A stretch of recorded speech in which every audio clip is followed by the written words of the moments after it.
Okay, so we're going to install the intake manifolds. We're going to use this stuff that comes with the kit. It's small silicone, but essentially they say to put a 2 to 3 millimeter bead. I spent a lot of time cleaning these because they were just dirty, disgusting, nasty.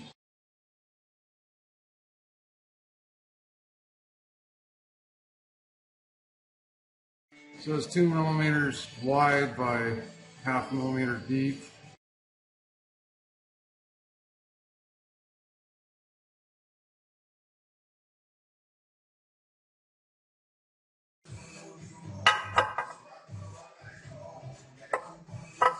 Kind of get the front started. The high pressure pump in the way makes it tough. Then we'll go around and get all our bolts started. We torque to 18 foot-pounds. I'm going to go ahead and use the impact just to run them in. Got to be careful doing that. You don't want to tighten them with that. If you tighten them with this, you'll more than likely over torque it, and you could crack the block if there's stuff in the holes. I cleaned all the holes out. Like I said, the drill would probably be better because you can control the speed a lot better. You just do it lightly like that, you're okay. You know, the front bolt is kind of goober to get. Then we're going to come in here and torque these to 18 foot-pounds. Start from the center and work your way out. I've already tightened these, but just to kind of show you the sequence here. Some of them I didn't get very good. Basically kind of a crisscross pattern like this.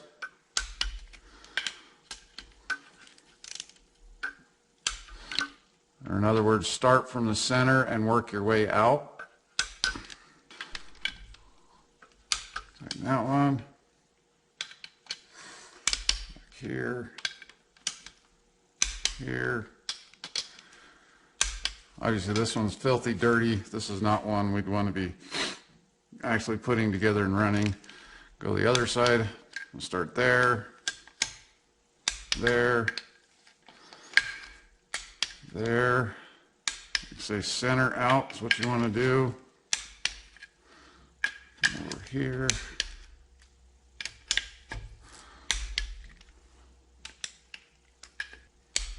You want to get the ones closer to center first. And then there's 2 more right here. Get this one first. The camera moved on me, sorry.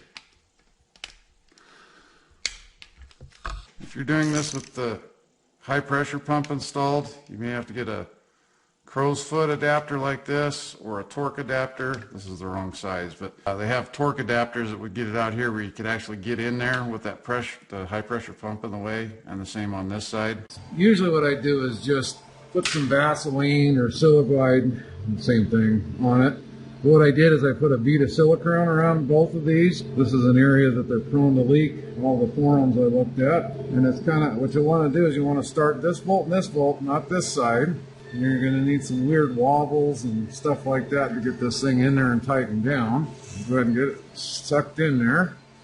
Then, the hard part is getting these bolts started here.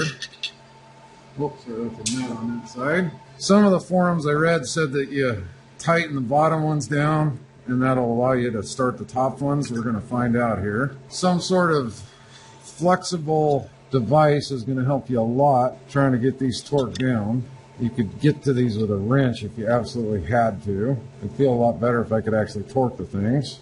Because if you look real close before it being tightened down inside there, it's not seated very good. So I'm going to go ahead and see if I can't get these started. I'm going to be dang careful you don't cross-thread stuff, because this is aluminum, and that'd be very easy to do.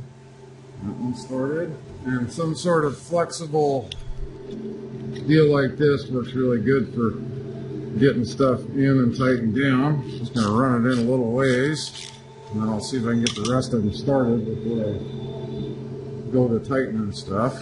I do know once these are started, you want to tighten the bottom ones first, because that'll help pull it down. It's like a V shape. And I got 2 more here. See if they're going to start for me. It seems like it. Like I said, be careful you don't cross thread them. Just run them in by hand. I absolutely would not use an impact gun on this. You will regret that. Yeah, that one's going. Got one more here. Same thing. It's kind of a pain to get to. I think this would be the easiest one, but trying to get stuff lined up is the problem. Pretty sure it's started. We're going to see if we can't get it to run in. Wobble extensions or wobble sockets will help you out a bunch on this too. I'm going to run them down close on all these top ones, so they're close but they're not tight. Same with that one. I'll back that off just a little. And this one I really can't even get on it very good. Let's see if I use a wobble extension here. So you put this on there and it wobbles. That's not going to do it, so I'm going to have to find a torque adapter or something along those lines. Okay, I'm going to use a wrench. Ratcheting wrenches are worth their weight in gold in a lot of these places like this. Same thing on this one. I'm going to run it down close, back it off. I'm going to run these bottom nuts down, swivel in there. And this one I'm going to walk out. I'm able to actually get on it here. Torquing these can be kind of troublesome if you're not careful.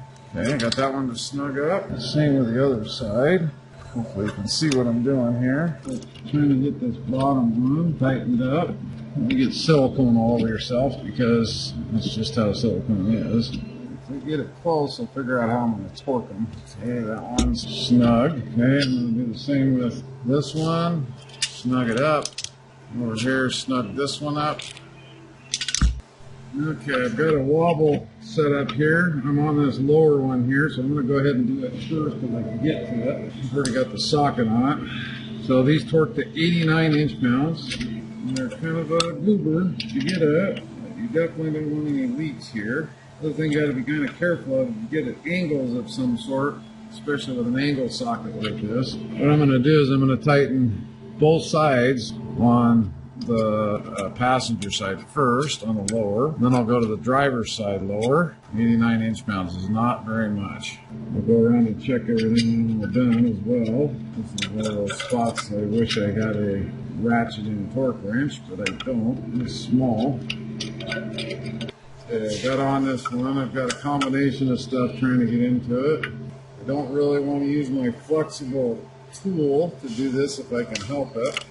My torque will be all kind of screwy. You're going to get a lot better torque this way. Be careful you don't strip stuff out.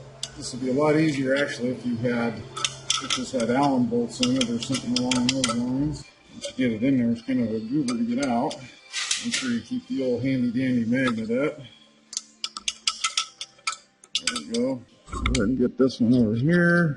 Extensions don't change your torque unless you change your angle like we're doing here a little bit. But notice I'm trying to keep everything straight when I do the torque. See how that's straight?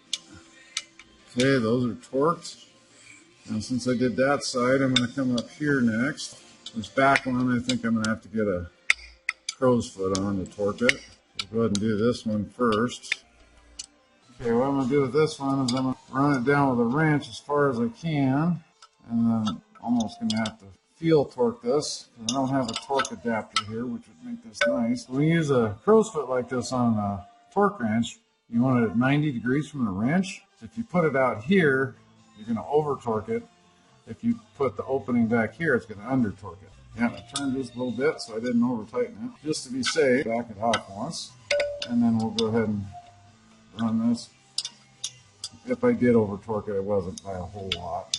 Quite honestly, there's not a lot of difference between, because this is 89 inch-pounds, even if we went to 100 inch-pounds, it wouldn't make that much difference.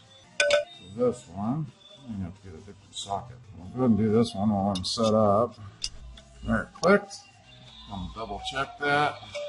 I'm going to go double check everything I can here. I'm not turning much. Go down here and do this one. Don't really need to recheck them because they shouldn't have changed, but the way this is designed, it makes me a little nervous, so I want to double check everything. This one we can get through here. Okay, that's torqued. Last one we got to get is down over here. See if we can be magical and get this. It turned a little bit, so I'm going to go around one more time just to make sure, but That's how you install the Y bridge. If it were the factory, you wouldn't have this, so it'd be a lot easier to get to these bolts because you would actually slip the tube in here. This is a lot smoother airflow. The tube that slides into the Y bridge on the other one is prone to leaking, so just a lot better all the way around.